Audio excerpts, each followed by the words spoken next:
Dear student, I am Dr. Prakash Pungli, Professor of Biochemistry. So in this video, I will be going over Pyruvate Dehydrogenase complex. So basically, we will be looking at the reaction, regulation of Pyruvate Dehydrogenase complex and also applied clinical aspect related with Pyruvate Dehydrogenase complex. Let's get into the details. Now, Pyruvate dehydrogenase complex, as it is shown in the figure here, it is going to convert 3-carbon pyruvate. As you see here, pyruvate has got 3 carbon here, number 1, 2 and 3, 3 carbons. 3-carbon pyruvate is converted into 2-carbon acetyl-CoA, number 1 and 2, 2-carbon acetyl-CoA.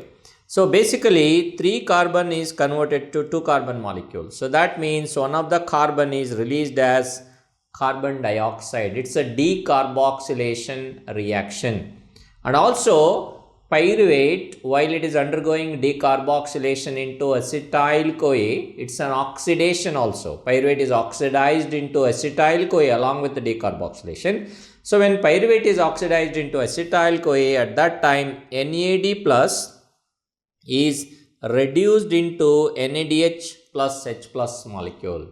So it is a combination of oxidation and decarboxylation process. That's why pyruvate dehydrogenase complex enzyme, it catalyzes oxidative decarboxylation reaction.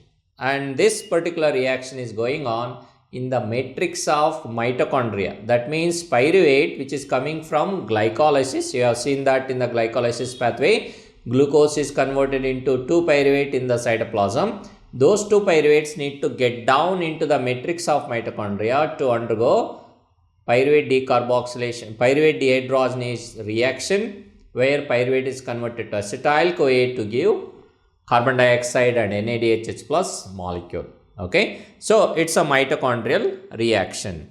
Now, in order to do this, pyruvate dehydrogenase complex, it has got 3 enzymatic subunit. That's why this enzyme name is PDC complex, that is pyruvate dehydrogenase complex. So what are the 3 subunits present in pyruvate dehydrogenase complex? We have E1, E2 and E3 subunits in PDC. E1 subunit is pyruvate decarboxylase subunit, E2 subunit is dihydrolipoyl transacetylase subunit, and E3 subunit is dihydrolipoyl dehydrogenase subunit. Along with these 3 E1, E2 and E3 subunits, we also see PDC kinase and PDC phosphatase, 2 regulatory subunits attached to pyruvate dehydrogenase enzyme complex. So if I want to show you entire PDC, pyruvate dehydrogenase complex, divide that into 3 subunits, that is E1, E2 and E3 subunit, and then we have PDC kinase and then PDC phosphatase, PDC kinase and PDC phosphatase subunit. So these are the 3 enzyme subunit and 2 regulator subunit. That entire complex is called as pyruvate dehydrogenase complex, and this is the one that helps in the conversion of pyruvate, 3-carbon pyruvate is converted into 2-carbon acetyl-CoA, and there will be release of carbon dioxide and also there is formation of NADH plus H plus molecule. Okay, this is what is the reaction. Now, in order to convert 3-carbon pyruvate into 2-carbon acetyl-CoA, pyruvate dehydrogenase complex needs 5 coenzymes, and you must remember all those 5 coenzymes. What are all the coenzymes? We have thiamine pyrophosphate, that's number 1, which is TPP. Coenzyme number 1 is TPP, and that is needed for E1 subunit in the pyruvate dehydrogenase complex. And number 2 is lipoic acid, and number 3 is pantothenic acid. Lipoic acid and pantothenic acid necessary for E2 subunits in this enzyme complex. And number 4 and number 5. Number 4 is flavin adenine dinucleotide. Number 5 is nicotinamide adenine dinucleotide, that is NAD. NAD, FAD and NAD. Number 4 is FAD, flavin adenine dinucleotide, and number 5 is nicotinamide adenine dinucleotide, that is NAD. So both FAD and NAD needed for E3 subunit. Let's recap this again. So E1 subunit needs TPP, thiamine pyrophosphate. E2 subunits, it needs lipoate, that is lipoic acid, and pantothenate. Pantothenate, it is in the form of CoASH, coenzyme A. That's what is CoASH. And E3 subunit, it needs FAD, flavin adenine dinucleotide. Remember, is the derivative of riboflavin, vitamin B2. And NAD, nicotinamide adenine dinucleotide, it's a derivative of niacin, which is vitamin B3. So these are the coenzyme requirements. So if there is a deficiency of any one of them, that will lead to decreased activity of pyruvate dehydrogenase complex. Like example, if there is a thiamine deficiency, like in alcohol abusers, it leads to decreased activity of pyruvate dehydrogenase complex. So similarly, any other coenzyme deficiency may lead to decreased activity of this particular enzyme. Now, what is the mechanism of oxidative decarboxylation of pyruvate and other alpha keto acid derivatives? So there are 3 types of alpha keto acids that will undergo oxidative decarboxylation with similar mechanism. Just like pyruvate dehydrogenase complex, where pyruvate is converted into acetyl-CoA done by pyruvate dehydrogenase complex. So there is alpha ketoglutarate in the TCA cycle, where alpha ketoglutarate is converted into succinyl-CoA done by alpha ketoglutarate dehydrogenase complex. Very similar to pyruvate dehydrogenase complex. So mechanism is similar. And then there is a branched chain alpha keto acids in the catabolism of branched chain amino acids, valine, leucine, isoleucine. When they undergo catabolism, there will be formation of branched chain alpha keto acids, and they will be converted into their corresponding CoA forms. Okay, and that will be done by branched chain alpha keto acid dehydrogenase complex. So like this, 3 enzyme complexes, pyruvate dehydrogenase complex, alpha ketoglutarate dehydrogenase complex, and branched chain alpha keto acid dehydrogenase complex, all 3 of them, they have similar arrangements like E1, E2, E3 subunits. They need 5 coenzymes, and their oxidative decarboxylation mechanism is very similar. Okay, so all these 3 enzyme complexes, they will have a separate gene for their E1 and E2 subunit. Genes are different for each one of them, E1 and E2 genes. They have individual E1, E2 genes for their enzyme complexes. Whereas all 3 of them, they will share a common gene for E3 subunit. Make sure you remember this.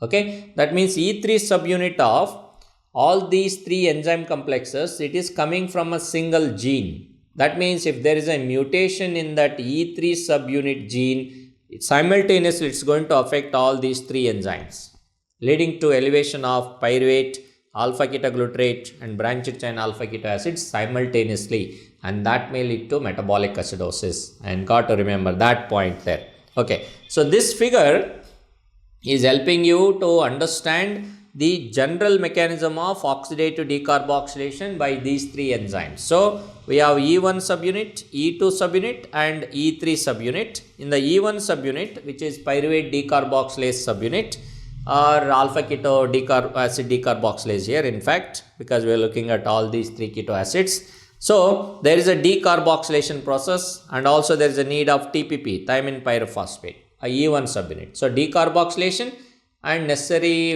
coenzyme here is TPP. So it is a decarboxylase enzyme component here. So if it is a pyruvate, so pyruvate decarboxylase. Okay. Now E2 subunit, it has lipoate, and then it needs CoASH, coenzyme A, right? And what happens here? It is a TPP intermediate which is attached to lipoate here, which is transferred to CoA, and that becomes, say if it is a pyruvate here, if the substrate is pyruvate, product will be acetyl-CoA. Okay, so that's where CoA comes in. Now once you get that acetyl-CoA there, so your lipoic acid is now reduced. It has SH and SH, 2 SH there, and these two protons can be given to FAD in E3 subunit. That's when FAD is converted to FAD2H, and this FAD2H further it's going to reduce NAD into NADH plus H plus, and that happens in the E3 subunit. That's why E3 subunit is dihydrolipyl dehydrogenase enzyme. So FAD and NAD is required here. So like this, alpha keto acids are undergoing oxidative decarboxylation to their corresponding CoA forms. Alright. So now let's get into the regulation of pyruvate dehydrogenase complex. So as I said, regulation of pyruvate dehydrogenase complex can be done in three different mechanisms. One is allosteric regulation, other is covalent modification, and the third is hormonal regulation. Now in the allosteric regulation, the substrates or products may have an allosteric effect on the existing enzyme. Like if there is excess acetyl-CoA being made as a product of pyruvate dehydrogenase complex, so there is a feedback inhibition on pyruvate dehydrogenase enzyme complex. So that's what is shown here. Acetyl-CoA will have a feedback negative effect on PDC. Similarly, if there is accumulation of NADH in the matrix of mitochondria, that NADH will have a feedback negative effect on pyruvate dehydrogenase enzyme complex. Now, if there is a accumulation of NAD or CoAsh as the co-substrates for the enzyme, so they will have a positive effect on pyruvate dehydrogenase enzyme complex. So these are the allosteric regulation, allosteric modulators having an effect on them. Now, coming to covalent modification. Covalent modification is done by PDC kinase and PDC phosphatase, which are regulatory components of this enzyme. So what PDC kinase does? As you know, kinase it adds phosphate. So note that PDC, when phosphate is not present over its surface, it's an active form of enzyme. That's what is shown here. PDC is active when no phosphate is present. So that means dephosphorylated form of PDC, it's an active enzyme. Coming to whenever phosphate is added over the surface of PDC, PDC becomes inactive. So phosphorylated form of PDC, it's an inactive enzyme. So what PDC kinase does is, whenever PDC kinase is active, it is going to add phosphate to PDC and take it into inactive state. So that means any molecule that keeps PDC kinase active, and that PDC kinase is ultimately going to make PDC inactive. Okay, so what are the things that makes PDC kinase active? So the products of pyruvate dehydrogenase complex, that is acetyl-CoA and NADH plus, they are the products of pyruvate dehydrogenase complex. So whenever they are at high concentration, they don't want PDC to be active. So that's why what they will do indirectly is, they are going to keep PDC kinase active. That's what is shown with the green plus here. Acetyl-CoA and NADH will have a positive effect on PDC kinase, thereby PDC kinase become active and take this PDC into its phosphorylated state and make it inactive. Okay. Now what about ADP and pyruvates, which are kind of co-substrates? Whenever there is more ADP, that means lack of energy. More pyruvate means pyruvate has to be converted into acetyl-CoA. What ADP and pyruvates will do? So they are going to keep PDC kinase inactive, thereby it is no longer adding phosphate to PDC. So they will indirectly maintain PDC in dephosphorylated state, which is an active form of enzyme. On the other side, we have PDC phosphatase. Whenever PDC phosphatase is active, it's going to remove this phosphate which is present over PDC and take it into active form. So that's how PDC phosphatase, they will remove phosphate from the surface of enzyme. So what makes PDC phosphatase active? It is the calcium. Say when there is a muscle contraction, so there is higher calcium levels, and these calcium levels, what they will do? They are going to keep PDC phosphatase active. Thereby, phosphatases, they remove phosphate from the surface of PDC and keep PDC in active condition. That's how the covalent modification goes. Now coming to the last one, number 3, hormonal regulation. When it comes to hormonal regulation in the metabolism, it's mostly insulin and glucagon. So what insulin does? So insulin, when we are in fed condition, so it is going to activate protein phosphatase enzyme, protein phosphatase, and this protein phosphatase, what it does is going to remove phosphate from surface of PDC and keep that enzyme active. So insulin will try to maintain pyruvate dehydrogenase complex in active condition. Okay, whereas glucagon under fasting state, it's going to activate PKA, protein kinase A enzyme, and protein kinase A, it's going to add phosphate over the surface of PDC and keep it inactive. So glucagon keeps pyruvate dehydrogenase complex inactive, whereas insulin keeps it active. Remember that. So that's the regulation of PDC. Coming to effect of arsenate on pyruvate dehydrogenase complex. So arsenate, it is going to make a stable complex with the thiol group. And note that thiol group is present in the lipoic acid, which is needed for E2 subunit.